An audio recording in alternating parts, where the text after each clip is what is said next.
Valencia Plaza no surgió como una idea innovadora, como la panacea de algo nuevo que íbamos a crear, sino como un descontento y una necesidad real.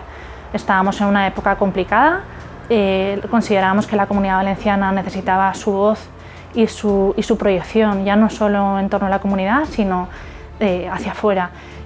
Aquí tenemos un entramado empresarial muy importante, lo tenemos y queremos seguir teniéndolo, y para nosotros era muy importante que se nos viese fuera.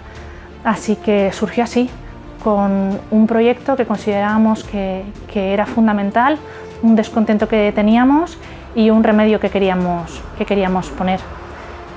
Lo que no sabíamos era que estábamos descubriendo un modelo de negocio que nos ha permitido vertebrarnos y crecer ya no solo en la comunidad a través de las diferentes provincias, sino exportarlo a comunidades externas, como es Murcia Plaza a día de hoy.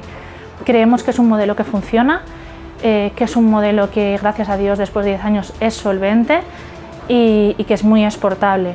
Y yo creo que en esa vía es hacia donde queremos seguir. ¿Por qué Valencia Plaza y por qué no otro nombre?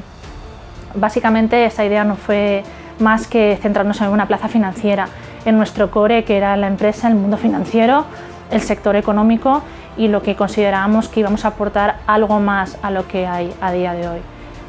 No nos consideramos especiales ni distintos, sí disruptivos y singulares, y en esa línea es en la que queremos seguir creciendo y queremos ir sacando pecho. El core fundamental de Valencia Plaza es el equipo humano. El equipo humano que hay desde la primera persona que lleva con nosotros desde el inicio hasta el que se ha incorporado hace poco a poco. Que lo respiren, que se impregnen, que sigan el modelo de Ediciones Plaza y bueno, todo lo que creamos hace 10 años que respire como sigue respirando con vida propia.